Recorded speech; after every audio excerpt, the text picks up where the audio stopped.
So the stock market just had this massive, completely unexpected rally. And the reason why is probably not what you think. It all boils down to a surprise deal involving Greenland, of all places.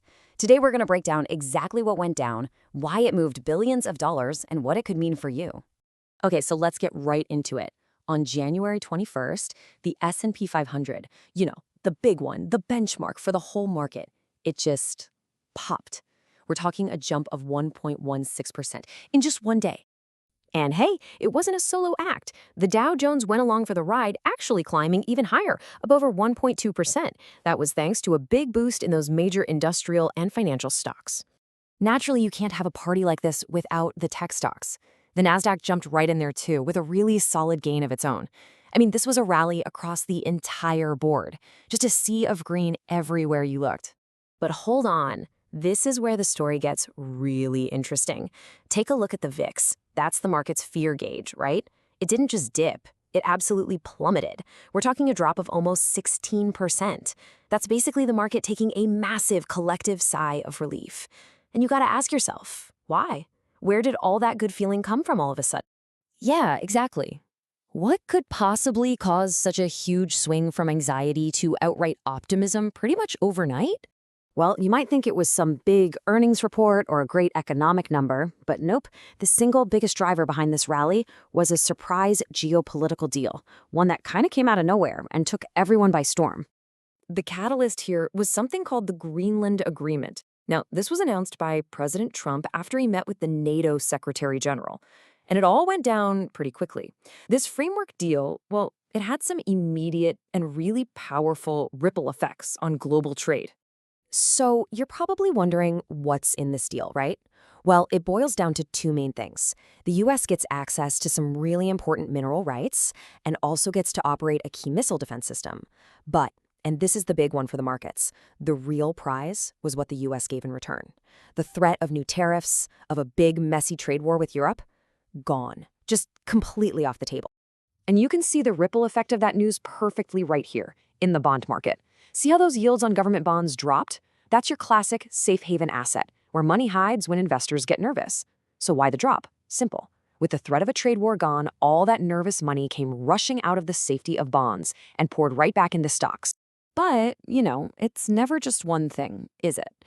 The Greenland deal was huge, for sure. But underneath that big, shiny rally, we had earnings season going on.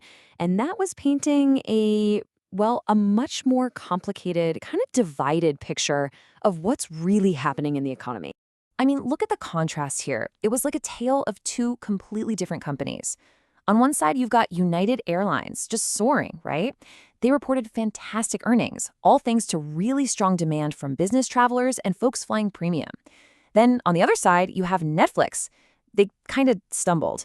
And not because of their past results, which were okay, but because their guidance for the future looked weak. And that, of course, got investors worried about their growth story.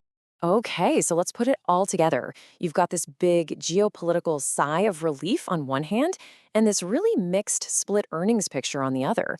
So what does that actually mean for your portfolio? How do you navigate this? Let's break it down by how much risk you're comfortable with.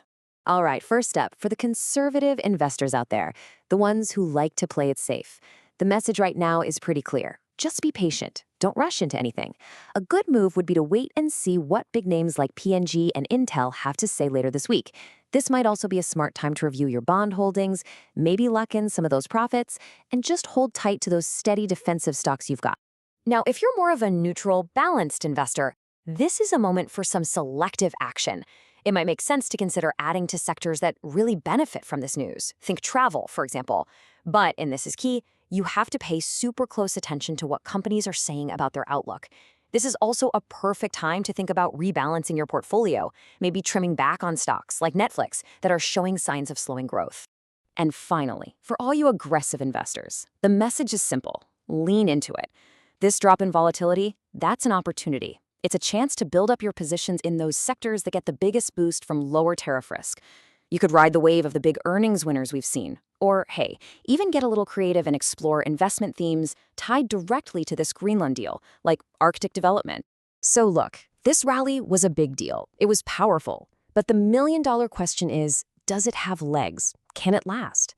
And the real test, the thing that's going to tell us what's what, is still coming up later this week. Yeah, this coming Thursday, January 23rd, is going to be huge. We're getting a flood of earnings reports from absolute giants. We're talking Procter & Gamble, which tells us about the health of the consumer. We've got GE Aerospace giving us a peek into that industry, Intel, which is crucial for the semiconductor recovery, and Abbott Labs for healthcare. These guys, their reports are going to tell us if the actual economy can back up all the optimism we just saw. And that really brings us to the final critical question. Was this whole surge on January 21st a real shift for the market? A fundamental change because risk is actually lower? Or was it just a temporary sugar rush, a one-day wonder? The answer, my friends, is coming very, very soon. So you're going to want to keep a super close eye on those earnings reports. I'm curious, what do you think is going to happen? Drop your thoughts in the comments below. And hey, if you want more deep dives just like this one, make sure you follow so you don't miss out.